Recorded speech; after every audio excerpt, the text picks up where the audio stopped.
if he does it in a week, it's great money. If he does it in 2 weeks, it's half the money. If he does it in a month, it's even half of that, the value. Whereas if he gets it done quickly, and you can use AI to help you do these projects so much quicker now, he gets paid so well. He's in complete charge of the clients that he works with. He's got flexibility, he travels the world. He's got a business. He's an executive nomad. Welcome to Unstoppable Podcast with Harry Sardinas, inspiring conversations with influential millionaires, investors, thought leaders, entrepreneurs who are making a massive difference with their innovative products and services, and sharing the challenges and wisdom of how they sold their first million. What do you think about this, Jamie? What is your point of view? Because on the other hand, we have those entrepreneurs that they are in the same place and they are stuck. Then you go to the companies and there is a lot of toxic environment. Then you see that the culture is a number culture. If this month you don't perform, you don't achieve the number, you're out. And then you see that people don't have time to speak with the family, the wife, and things are working, but it's a lot of resistance there. And everybody's worried about, very concerned about the money, how much money we have, and to meet the metrics. But it's a huge deteriorate of the mental health that it have a huge key point in performance and in productivity, right? Not because you are in front of the computer the whole day, that means that you're productive, right? Yeah, it's not true.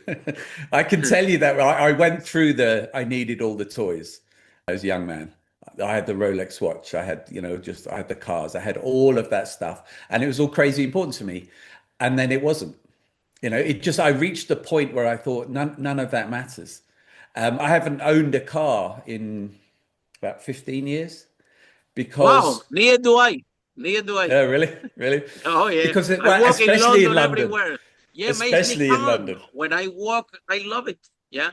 Even to take the bus on the second floor, it's like an amazing tour. It relaxes me a lot, keeps my mind. You won't have that view with the car. And who wants headache?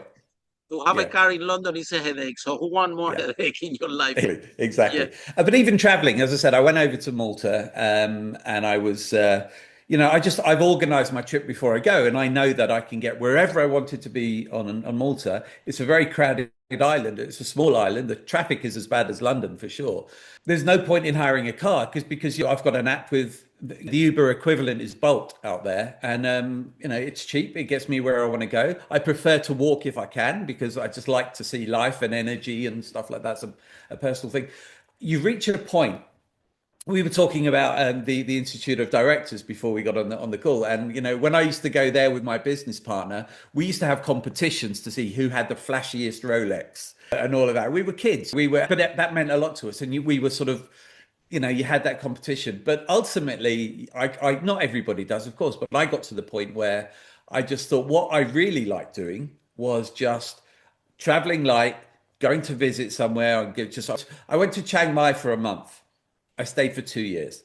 That to me is freedom.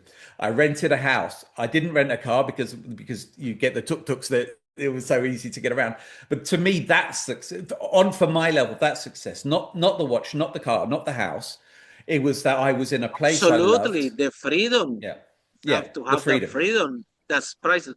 Yeah, we talk about this concept a lot here, Jamie, in the podcast. Rather than a millionaire who has millions in the bank account, what if you have a millionaire lifestyle? And you don't need to have a million in your bank account to feel like a millionaire and to have a lifestyle. I have a lot of people, Jamie, call me almost every day. Harry, let's do this business. We're going to make millions. And I always tell them, hold on, what is going to take?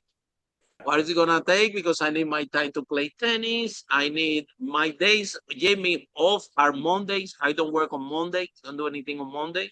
Right. Unless that's something that I enjoy. I discovered that Mondays are less busy.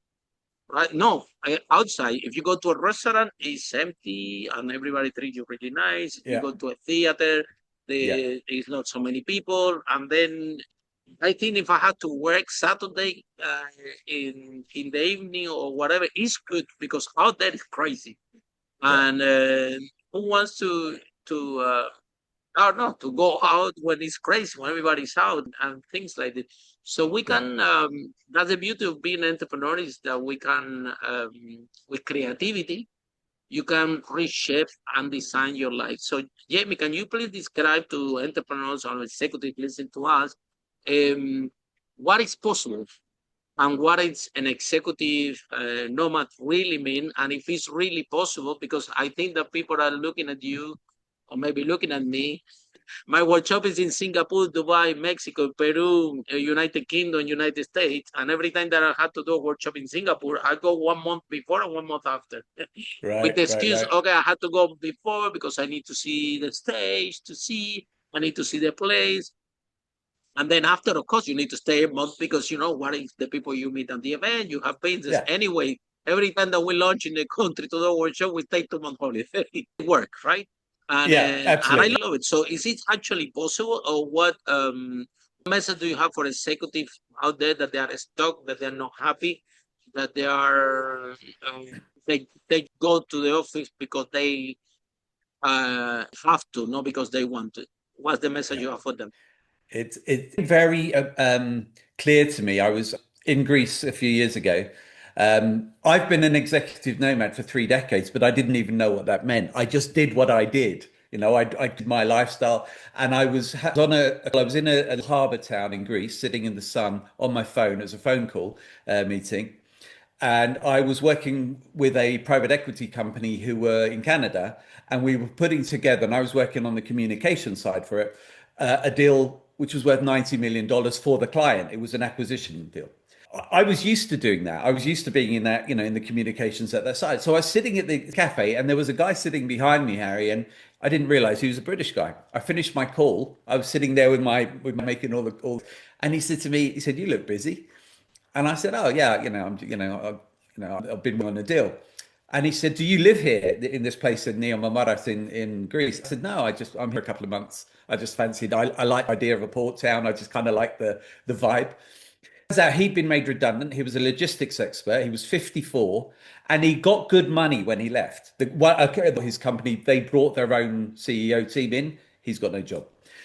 Nice payoff, but he was 54 and he had no idea what to do next, because once that you reach a certain age and a certain part of your career, upper management, it becomes hard to self out there and get the same relevance, the same job, the same salary, and so on. So he was a little bit uncoupled.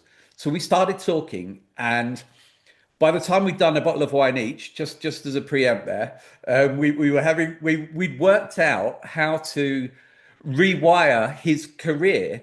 So we got talking. And I said, "Well, what did you do in your career?" Because he was just thinking, I'll get another job. I don't really want another job. I want to, in a cafe in Greece and do what you do." We worked out, and I worked out over the next few days. If you rewire, you don't have to start again your business. You don't have to start a new career when you leave your job. You can go into your career history and work out and extract wins, losses, and lessons. And these are things that you did as part of your job that you may not have realized were in and of themselves were really valuable. So this guy, giving the example for him, when the move was done, he was his to go through all of the contracts from both companies and see overlaps and see if there was discrepancies in the contracts, because they would obviously have the same suppliers for a lot of things. He saved that company $2 million by knowing how to do it. I said to him, "What did you get paid?" He said, "My salary, which is 10, 12,000 pound a month, whatever it was. So decent pay." And I said, "But you just saved them 2 million, 2 million bucks." He said, "Well, no, that was part of the job." So we spoke a bit more, and we worked out how to pull that out. And that's where you rewire. He rewired his thinking on what he did and just put it into a little box in his mind and said, "That's what I can do. I can be the freight oversight guy that works specifically with companies who are going through mergers and acquisitions." That's a consulting service. That's a coaching service. That's a mentoring service. So the Absolutely. next thing then I said was, now what you need to do is you need to repackage that and give it a name, because otherwise you're just a consultant. But now, so we gave it a name. He became the freight site guy. and his specialism was post-acquisition oversight, he's got a business. And then the third section, I said, but you need to be able to do that globally. You need to be able to do that offer in this environment that you and I are in now, Harry. So that way you can do it in Greece if you want, or in London if you want, or in Dubai if you want, wherever you are. So the third thing was to repurpose it. I said to him, you'll have seen this, Harry, I'm sure, in your career. Even though he was a logistics space, that problem or that challenge that he overcame happens in real estate, happens in construction, happens in the medical space. It's just got a different to it. So the repurpose is where you take the wrapper off, freight site guy, that where he sold into the and he repurposed it for the medical world. It was for hospitals because they were going through a lot of acquisitions, roll-ups at the time. So his service doesn't change, but the way he presents it changed. That gives him the opportunity to go global because there are hundreds and hundreds of freight and logistics and warehousing companies buying and selling each other all the time. He's now got a consulting service that he offers out. He only does it in this environment online. He doesn't go and see the client, and he never charges a day rate because if you have a day rate, you go in every day to get paid the day rate. He charges a fee for doing the job, which means if he does it in a week, it's great money. If he does it in 2 weeks, it's half the money. If he does it in a month, it's even half of that, the value. Whereas if he gets it done quickly and you can use AI to help you do these projects so much quicker now, he gets paid so well. He's in complete charge of the clients that he works with. He's got flexibility, he travels the world. He's got a business. He's an executive nomad. Absolutely. And again, it's love how you said that it's not only to be in a that by the way that the consultant that we give you way more as an by this word consultant, but if on top of that you package exactly, Jamie, what you described, and now you are a consultant and also you can go in and he can say to them, team, I can teach your people not to make the mistakes that I've seen in this place. People will pay to not screw up. They don't just pay for success stories. That's why I always say wins, losses and lessons. What were the losses that you're involved in? What deal were you involved in that there were £5 million or dollars in the hole? And what would you have done differently? Because I'd pay you to make me not lose that £5 million, right? Yeah. Follow us for more interviews with world's most influential, audacious entrepreneurs that overcame challenges and adversity, providing you with the blueprint of how they sold their first million so you can grow your business exponentially.